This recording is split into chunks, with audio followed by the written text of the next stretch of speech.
let's get through the LCS. Tyler, you have been beating the Cloud9 drum for quite some time now, and then all of a sudden we see them right now, and they seem the most vulnerable than they have in quite a while. Are you at all concerned about Cloud9's immediate future?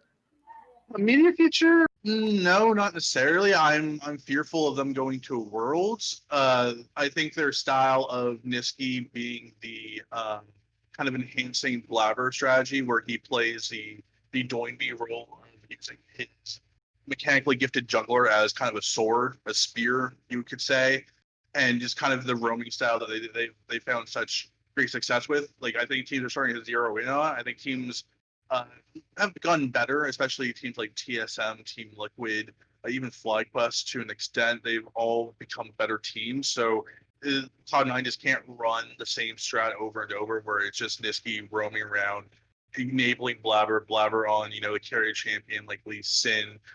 But I still think at the end of the day, when everything is, we're in the playoffs, things are more serious. C9 is, it's do or die. I'm still going to go with C9. I still think they're the most complete team. I still think they have more cards up their sleeve. I think they've shown with like the Sono Lux bot lane and other strategies that they are okay to experiment.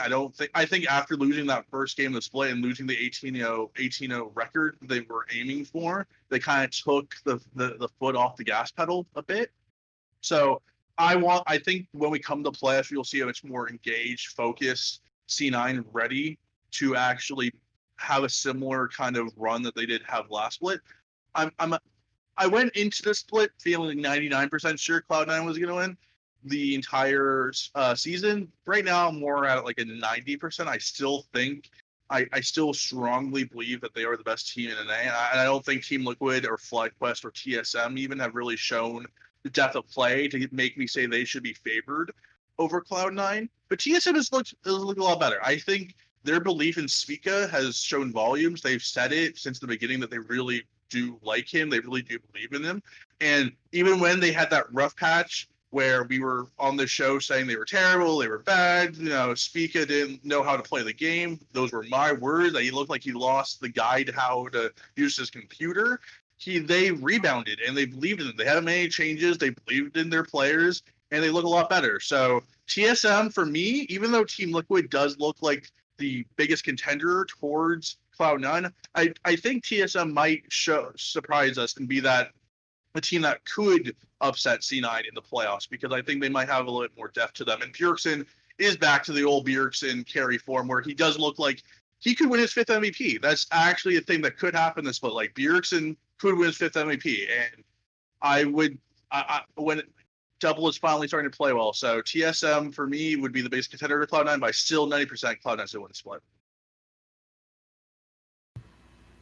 Yeah, I don't see. I mean, I think I said this last week as well, even after talking to Niski about it. I still don't see a world where any of these teams can give C9 a run for their money outside of like TSM continuing to improve or Golden Guardians actually continuing to improve, because I like how they focus on like their internal win conditions, but we'll talk about them in a bit.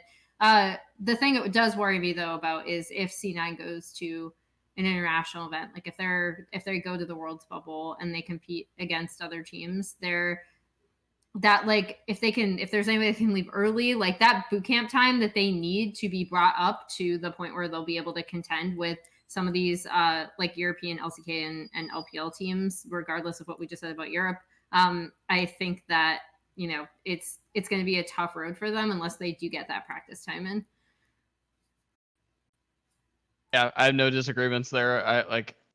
To my thought, like I do feel a lot less confident that C9 will win this split. I still think they will, but I'm not as, to Tyler's point, I'm not as sold on that as I once was.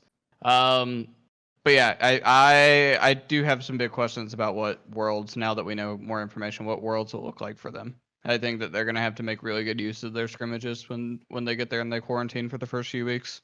That's going to be really, really vital. Big, yeah. Scrims in the bubble. I think the bubble might help them, where all the teams are going to be in the same hotel. same area. Hopefully, screen blocks will be easier. The thing is, if C9 can just skip the playoffs and go straight to China and just skip, like you say, we forfeit, we're going Yeah, to that'd Worlds. be great. That'd be great for them. But sadly, there was no spring point. There's no spring points.